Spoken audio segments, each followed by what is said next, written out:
The primate house, the stench hit David first, a thick, cloying sweetness undercut by the usual zoomy asthma of dung, hay, and wet concrete.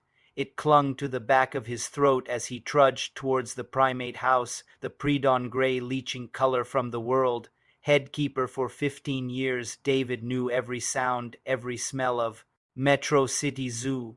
This was new, wrong. Inside, the silence was profound. No hooting gibbons, no chattering marmosets.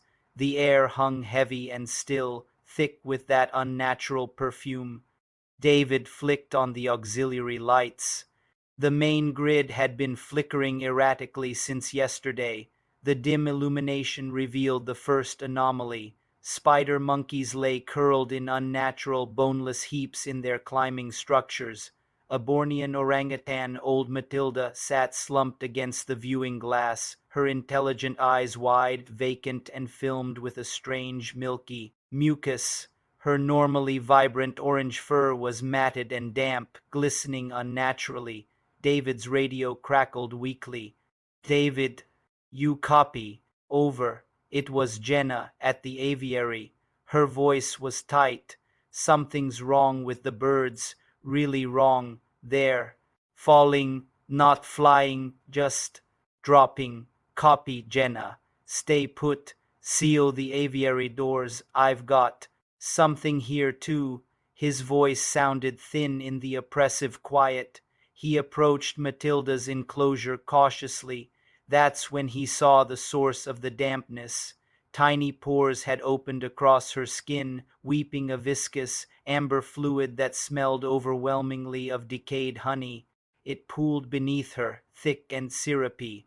Fungal tendrils, pale and sickly, seemed to sprout where the fluid touched the enclosure floor. A low groan echoed from deeper within the primate house. The gorillas, David's blood ran cold. He bypassed Matilda, moving towards the lowland gorilla enclosure. The sight stopped him dead. Silverback. Koga, the gentle giant David had bottle-fed as an infant, stood rigid in the center of his habitat. But he was changed. Patches of his thick black fur had sloughed off, revealing weeping, amber-oozing skin beneath. Fungal growths, like grotesque coral, erupted from his shoulders and back, pulsating faintly. His eyes were vacant, milky spheres, yet his massive head slowly turned towards David.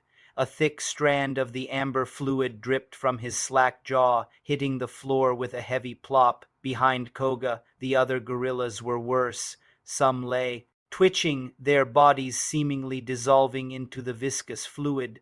Others moved with a jerky, marionette-like gait, limbs stiff, coated in the shimmering ooze. One juvenile, clinging to the artificial rock face, turned its head with a sickening crack of vertebrae.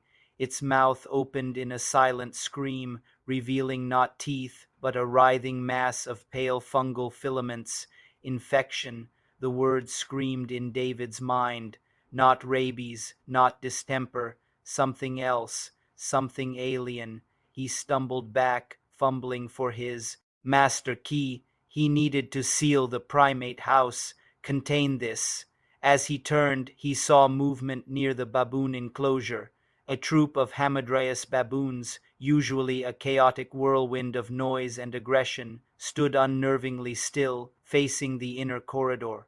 Their intelligent faces were slack, eyes milky, amber fluid wept from their nostrils and ears. One, the alpha male, slowly raised a hand. David saw the skin between its fingers was webbed with a thin, translucent membrane of the same fungal growth. It pointed a trembling, ooze-slicked finger directly at him. Panic surged. David ran, slamming the heavy steel door behind him, turning the master lock. The thud echoed. He leaned against the cold metal, gasping. Silence pressed in again, heavier than before. Then a new sound, a wet, tearing sound, like roots pulling free from saturated earth, and a low, guttural clicking, like chitinous mandibles rubbing together, coming from inside the sealed primate house. It didn't sound like any primate he knew. He needed help, security, CDC, anyone. He grabbed his radio. Jenna, come in. Emergency. Primate house is infected. Something biological. Seal the zoo. Do not let anyone in or out. Jenna, static hissed back. Dead silence. David sprinted towards the aviary, the unnatural quiet broken only by his ragged breaths and the squelch of his boots on the path. He rounded a corner and froze. Jenna lay sprawled near the aviary entrance, a fallen Andean condor. Feathers matted with amber slime twitched feebly beside her. Jenna wasn't moving. Fungal growths, delicate and white as lace but spreading with terrifying speed, already crawled up her neck from a viscous puddle soaking her shoulder. Her eyes were wide open, milky white. Beyond her, the zoo was waking, but not with life. From the Big Cat Canyon came choked, gurgling roars that dissolved into wet coughs. The elephant enclosure echoed with panic trumpeting that suddenly cut off, replaced by a sound like tearing canvas. Near the reptile house, a Komodo dragon shambled into view, its scales sloughing off, revealing pulsating, amber-slicked muscle beneath, fungal blooms bursting from its flanks like obscene flowers. The sweet, rotting stench was everywhere now, carried on a faint, unnatural breeze. It wasn't just the primates, it was airborne, waterborne. David didn't know. He felt a tickle in his own sinuses, a phantom sweetness coating his tongue. Was it panic or... He backed away from Jenna's body towards the relative shelter of the administration building. He needed the emergency broadcast system, warn the city. His vision blurred slightly. He wiped his eyes. His hand came away damp, not sweat clear, but with a faint, sickly golden sheen. Oh God, no, he fumbled with the admin door lock. His fingers felt thick, clumsy. Inside, the fluorescent lights hummed erratically. He staggered to the control room. The monitors flickered, showing static-filled glimpses of hell, a lioness convulsing, fungal stalks erupting from her mouth.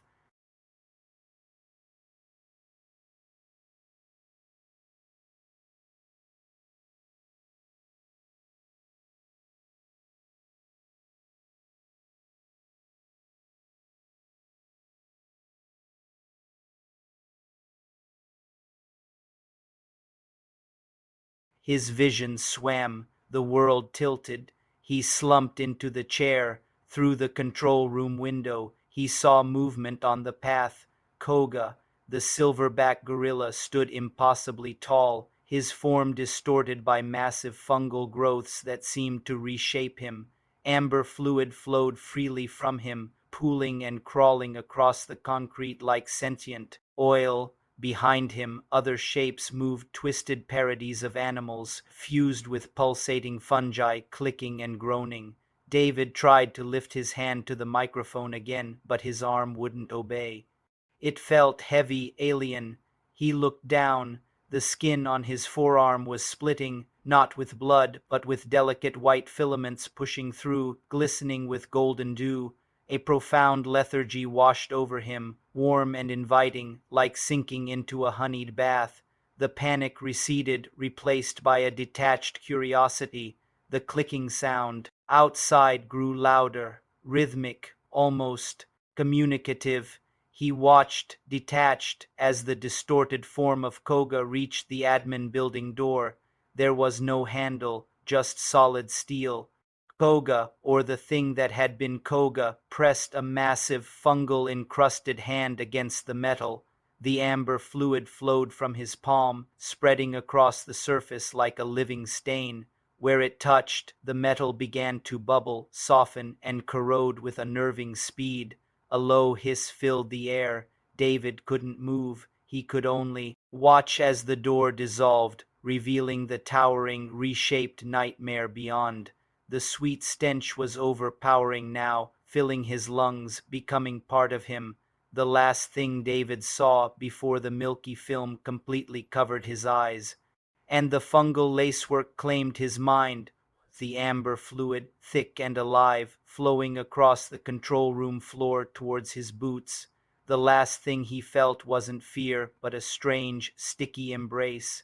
The last sound he heard was the insistent chitinous clicking and the wet, tearing sound of the world being remade outside the ruined admin building. The amber tide flowed deeper into the zoo, seeking new hosts, new pathways. The unnatural dawn light glinted off its shimmering surface, catching the slow, deliberate movements of the new inhabitants of the Metro City Zoo. Their clicking filled the unnatural silence, a dreadful counterpoint to the dripping fluids and the tearing of flesh, a new ecology establishing its roots in the ruins of the old. The primate house was empty now. Its residents had found a much larger enclosure,